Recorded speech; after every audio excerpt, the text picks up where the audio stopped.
Hey, well, good morning, all you patriots and patriots. Wow, it's been a long time since I've done one of these. It's October 14th, so if you're watching this, you've made it through most of 2020. You've made it through the plague that was gonna destroy the world. And here we are coming right up to 2020 presidential election, just a little over a couple weeks away. A lot's gone on, a lot is going on, and I want to hit on a couple things today. First of them being the Coney Barrett nomination. I love this, and from what I've seen, I mean, I'm one of those red-blooded Americans that has a day job, so I don't get to just sit around and watch the confirmation hearings. But from the clips and stuff that I've seen, it seems like she's doing a pretty good job and handling herself well. I'm really excited. The other thing I want to talk about a little bit is this whole 25th Amendment thing that Nancy Pelosi has brought up out of the woodwork. Because I think there's a spin on this that not everybody's thinking about, and it's kind of sad, and that's my favorite thing. So I'm going to talk about it last, so y'all have to sit through the boring stuff. So anyway, Coney Barrett nomination. This woman, in my eyes, is going to be, well, already is, but is going to be an amazing Supreme Court judge. Probably one of the best nominations President Trump has put up, in my opinion, and he's appointed a lot of justices in his short 4-year span so far. But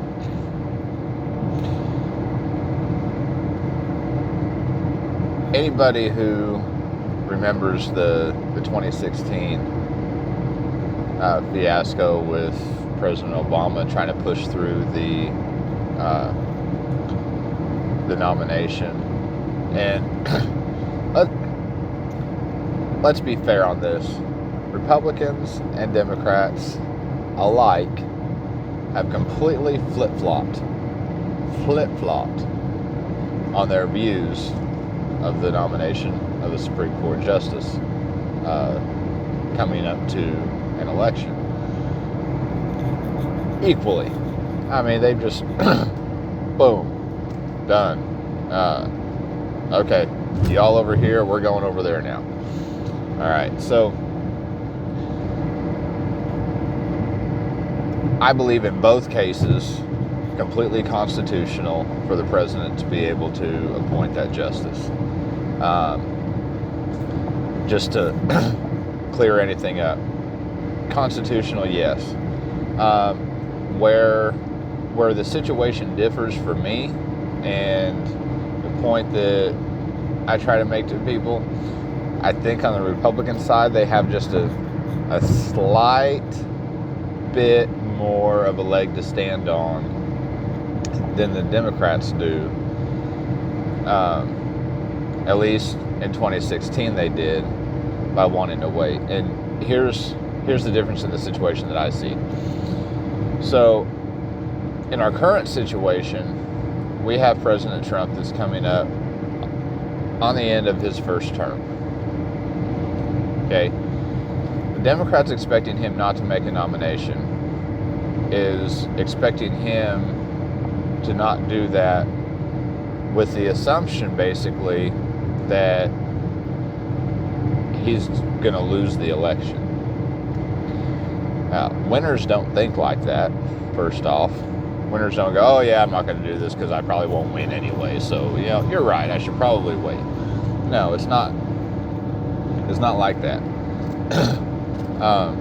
He fully intends on being a 2-term president, and a lot of people fully intend on helping them get there. So there's that. So the difference in 2016, when President Obama was trying to push this through, the Republicans at the time had a little bit more of a leg to stand on, not wanting him to do it, because President Obama was coming up to the end of his second term as president. So the situation was a little bit different. Constitutionally, yeah, like I said, he still had the authority to do so, but in that instance, everybody knew, including President Obama, knew beyond a shadow of a doubt that he was not going to be reelected. There's no way he could have been. So that's where a lot of the pushback came from on the Republican side is, okay, we know you're not going to be elected. So in this case, maybe the next president should be able to appoint that Supreme Court justice. And that's where the two sides differ. Like I said, 100%, Constitution says, hey, the sitting president's allowed to do this. President and the Senate is elected for full terms. And if they haven't served that out, it's not like it's the day before he's leaving office and he's like, yeah, oh, by the way, go ahead and throw this nomination up there. It's not like that. That's what they want you to think. That's the way they want you to think, obviously, and that's the way the Republicans wanted you to think in 2016. Like I said, it's a two-sided flip-flop. 100% two-sided flip-flop. So the thing that really gets me about this is the way the Democrats are calling it illegitimate, not because it's actually illegitimate. They said it's illegitimate because it's hypocritical. The senator from Hawaii yesterday on NPR, National Propaganda Radio, was very adamant about that. She said, quote, it's hypocritical and illegitimate. And the reporter asked her, well, how is it illegitimate? And she said, well, it's illegitimate because it's hypocritical. Well, if that's the case, then your argument is also illegitimate because it is also hypocritical, because 4 years ago, you were on the other side of this. All the Democrats were. So, and I've noticed that Joe Biden and a lot of the Democrats are now referring to this nomination to the Supreme Court as President Trump packing the court, which by definition is an incredibly false accusation to be making. Packing the court has never meant nominating a Supreme Court justice. Packing the court has meant for the last 150 years that the process of packing the court would be increasing or changing the number of justices on the Supreme Court to be able to flood them with a particular ideology to affect the outcome of judgments, ultimately to be able to pass laws based on a certain narrative. So don't go throwing those terms around, please. Let the people who are ignorant enough to talk like that and make those false accusations, let them just go ahead and roll with that and expose themselves for who they are, because that's just not. It's just simply not true. It's ignorant, and if certain people want to express themselves that way, then I'm going to let them. But when it comes up in conversation, I will definitely correct that. So, anyway, Coney Barrett, for her to sit there for 2 days of hearings now, using no notes, she's pulling knowledge off the top of her head, and she is giving incredible responses just based off of knowledge, her recollection, her memory of different cases. And if you get some time, I'm not saying you have to sit down and watch all of them. If you get some time, please go through some of the clips and stuff. This woman is going to be phenomenal for our court system. She's extremely knowledgeable about our Constitution, and man, I love her. As a Supreme Court Justice, I love her. She's got a great family. Her kids and husband adore her. There's so many things about her that, I mean, she's the type of person that you want on the Supreme Court. My opinion. Form your own opinions. But from what I've seen so far, I think she's absolutely incredible. So there's that. So moving on.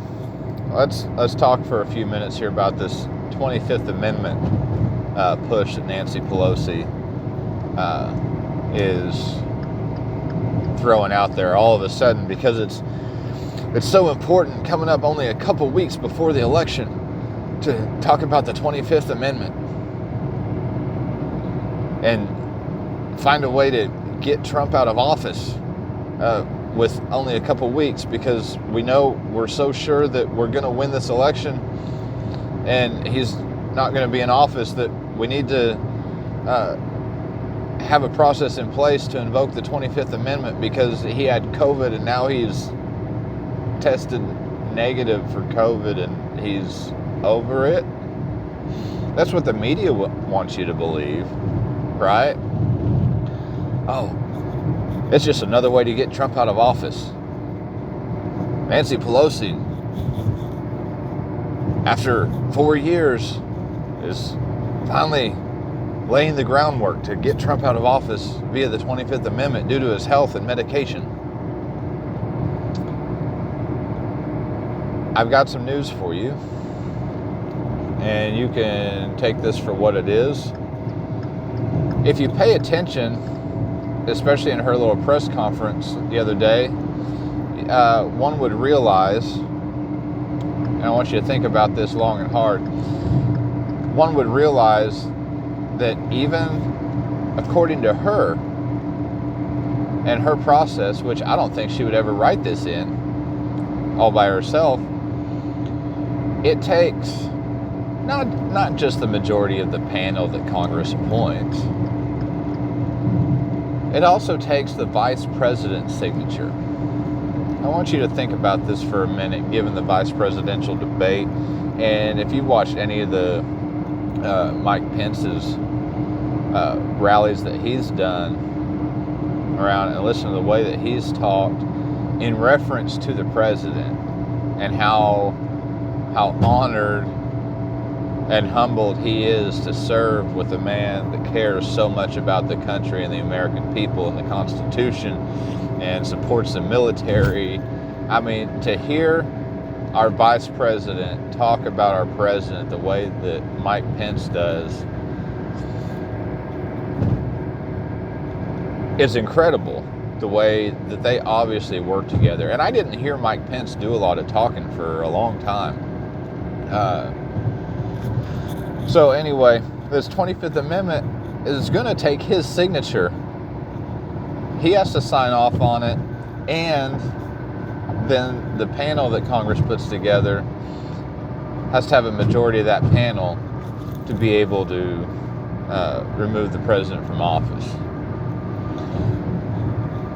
Mike Pence is never going to sign off on that to get Trump out of office. It's not going to happen. Sorry. It just won't.